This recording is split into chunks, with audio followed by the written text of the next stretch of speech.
Hello दोस्तों, आज के इस वीडियो का टॉपिक राष्ट्रपति की क्षमादान शक्तियां यानी पार्डनिंग पावर है।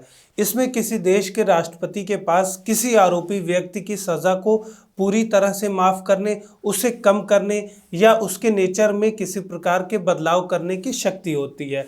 यहाँ इस वीडियो का कॉन्टेक्स्ट यानी इससे रिलेटेड न्यूज़ ये है कि कल अमेरिकी राष्ट्रपति जो बिडेन द्वारा अपने बेटे हंटर बिडेन को बंदूक और कर चोरी के मामले में माफ़ी देने की अचानक घोषणा यानी फुल एंड अनकंडीशनल पार्डन के बाद नवनिर्वाचित राष्ट्रपति डोनाल्ड ट्रंप ने इसे abuse of power and miscarriage of justice यानी न्याय का गंभीर दुरुपयोग कहा।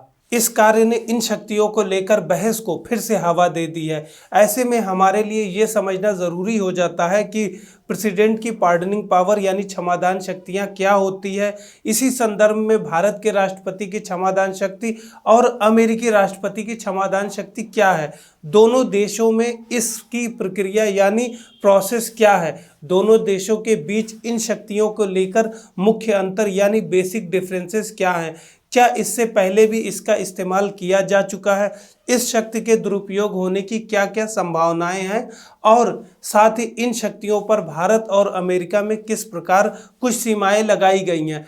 इस वीडियो की भी डिटेल्ड हिंदी और इंग्लिश पीडीएफ फाइल आप नीचे दिए गए डिस्क्रिप्शन लिंक से भी डाउनलोड कर सकते हैं। अब भारत में राष्ट्रपति की क्षमादान शक्तियों के बारे में बात करें तो संविधान के अनुच्छेद 72 के तहत राष्ट्रपति को किसी भी अपराध के लिए दोषी ठहराए गए किसी भी व्यक्ति को सजा को पूरी तरह से माफ करने, उसके समय को कम करने, उसे तत्काल राहत देने यानी निलंबित करने या सजा के नेचर यानी प्रकृति में बदलाव करने की शक्ति है। राष्ट्रपति की क्षमादान शक्ति एक कार्यकारी प्राधिकार यानी एग्जीक्यूटिव एक्शन है जो न्यायपालिका के कार्यों से अलग है तथा इसका उपयोग अपीलीय न्यायालय के रूप में नहीं किया जाता है।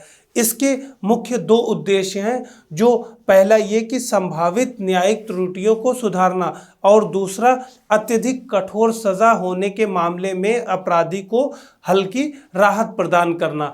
भारत के राष्ट्रपति की क्षमादान शक्तियाँ मेनली 5 प्रकार की होती हैं, जैसे कि पहला पार्डन यानी कि इसमें दोष सिद्धि यानी सज़ा को पूरी तरह से समाप्त कर दिया जाता है तथा अपराधी को अपराध से जुड़े सभी कानूनी दंड, सज़ा और अयोग्यता से मुक्ति मिल जाती है। यह क्षमादान का सबसे व्यापक रूप है क्योंकि यह व्यक्ति की कानूनी स्थिति और अधिकारों को पूरी तरह से बहाल कर देता है, यानी ऐसे मामले में अपराधी सजा से पूरी तरह से आज़ाद हो जाता है। दूसरे प्रकार में दिए गए दंड में परिवर्तन यानी कम्यूटेशन है, जहां कठोर सजा की जगह हल्की सजा हो जाती है। इससे दोष सिद्धि समाप्त नहीं होती बल्कि सजा को कठोर सजा की जगह कम कठोर सजा में बदल दिया जाता है। तीसरा प्रकार छूट यानी रेमिशन में सजा की अवधि को कम कर दिया जाता है, जैसे कि 7 साल की सजा की जगह 3 साल की सजा, जबकि उसके मूल स्वरूप को उसी तरह बरकरार रखा जाता है।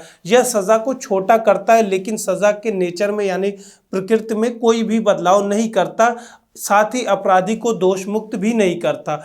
साथ ही चौथा राहत यानी रेस्पाइट मूल रूप से दी गई सजा से कम सजा होती है, जो कि आमतौर पर विशेष परिस्थितियों के कारण होती है, जैसे अपराधी का स्वास्थ्य, जैसे कि उसके स्वास्थ्य संबंधी कोई समस्या या कोई महिला में गर्भावस्था। यह अस्थायी रूप से या अस्थायी रूप से सजा की गंभीरता को भी कम कर देती है।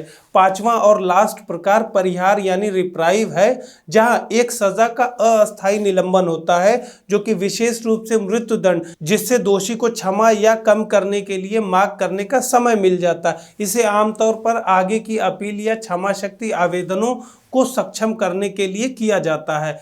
अब वहीं संयुक्त राज्य अमेरिका में राष्ट्रपति की क्षमादान शक्तियों के बारे में बात करें तो अमेरिकी संविधान के तहत अमेरिकी राष्ट्रपति को भी क्षमादान देने का अधिकार है, जिसमें क्षमादान और सजा की कमी शामिल हो सकती है। जैसे क्षमादान यानी पार्डन, जिसमें संघीय अपराधों को पूरी तरह से वो माफ़ कर सकता है, जबकि छूट यानी रिमिशन में दोष सिद्धि को समाप्त किए बिना दंड के स्वरूप को कम कर सकता है, जैसे कम टाइम कर सकता है, उसकी प्रकृति में बदलाव कर सकता है। अंग्रेजी कानून से प्राप्त ये शक्तियाँ व्यापक है जो राष्ट्रपति को विभिन्न अपराधों को संबोधित करने की अनुमति अनुमति देती हैं। हालांकि अमेरिका में ये केवल संघीय अपराधों तक ही सीमित है और ये राज्य अपराधों या महाभियोग दोष सिद्धि को कवर नहीं करती हैं। अमेरिकी राष्ट्रपति अक्सर इस शक्ति का इस्तेमाल करते आए हैं, जैसे कि बराक ओबामा ने भी अपने पहले 2 कार्यकालों के दौरान 1927 बार क्षमादान प्रदान किया था, जबकि डोनाल्ड ट्रंप ने ही अपने पिछले कार्यकाल में 237 बार क्षमादान प्रदान किया था। बिडेन अपने करीबी लोगों को क्षमादान शक्तियों का प्रयोग करने वाले पहले राष्ट्रपति नहीं हैं। डोनाल्ड ट्रंप ने अपने दामाद जेरेड कुशनर के पिता चार्ल्स कुशनर और रूसी जांच में शामिल कई सहयोगियों को भी माफ कर दिया था। बिल क्लिंटन ने अपने सौतेले भाई रोजर क्लिंटन को ड्रग्स आरोपों के लिए और अपने पूर्व व्यापारिक साझेदार सुजैन मैकडॉगल को व्हाइट वाटर विवाद में भी उनकी भूमिका के लिए माफ कर दिया था।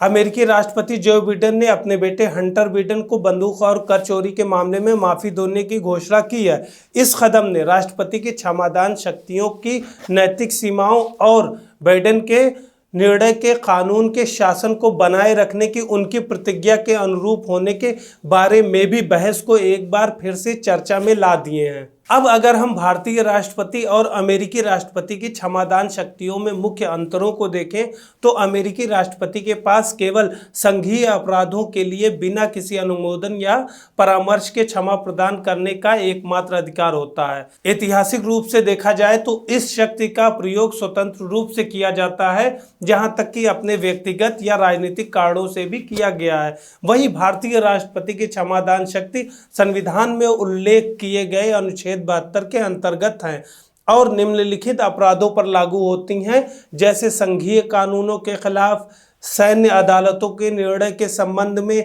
यहाँ तक कि अमेरिकी राष्ट्रपति के विपरीत भारत के मामले में राज्यों में भी मृत्युदंड तथा अन्य अपराधों से जुड़े मामले को भी राष्ट्रपति द्वारा माफ किया जा सकता है। हालांकि भारतीय राष्ट्रपति को मंत्रिपरिषद के सलाह पर ही काम करना होता है, जिससे इस संदर्भ में उनकी भूमिका काफी हद तक केवल औपचारिक मात्र हो रह जाती है। अमेरिका में क्षमा दोष सिद्धि यानी दोष साबित होने से पहले भी दी जा सकती है, जैसे कि गेराल्ड फोर्स द्वारा रिचर्ड निक्सन को दी गई क्षमा के मामले में देखा गया था।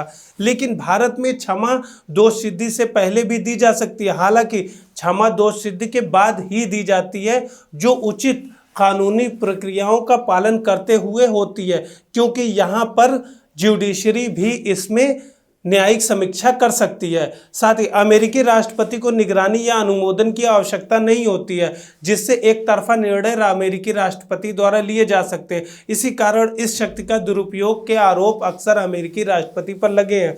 वहीं भारतीय राष्ट्रपति का निर्णय कार्यपालिका की सलाह के अधीन होता है, जो राजनीतिक और प्रक्रियात्मक निगरानी सुनिश्चित करता है। साथ ही यह अक्सर न्यायिक समीक्षा के अधीन होने के कारण भी एक जांच के दायरे में रहता है।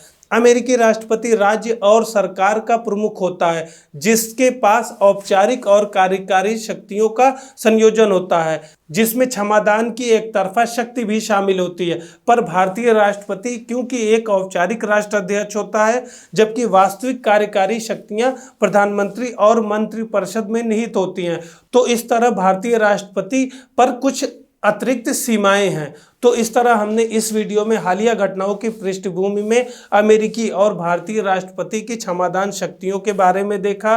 दोनों देशों के बीच इस संबंध में तुलनात्मक रूप से राष्ट्रपति की शक्ति और मुख्य सीमाएं यानी लिमिटेशंस को भी जाना। इस टॉपिक से यूपीएससी एग्जाम में प्रीलिम्स और मेंस दोनों में प्रश्न पूछे जाने की बहुत ज़्यादा संभावनाएं हैं। आप लोग पीडीएफ फाइल में दिए गए प्रश्न का उत्तर भी घर पर लिखने का ज़रूर प्रयास करें, जिससे आपकी एक प्रैक्टिस में कंटिन्यूटी बनी रहेगी।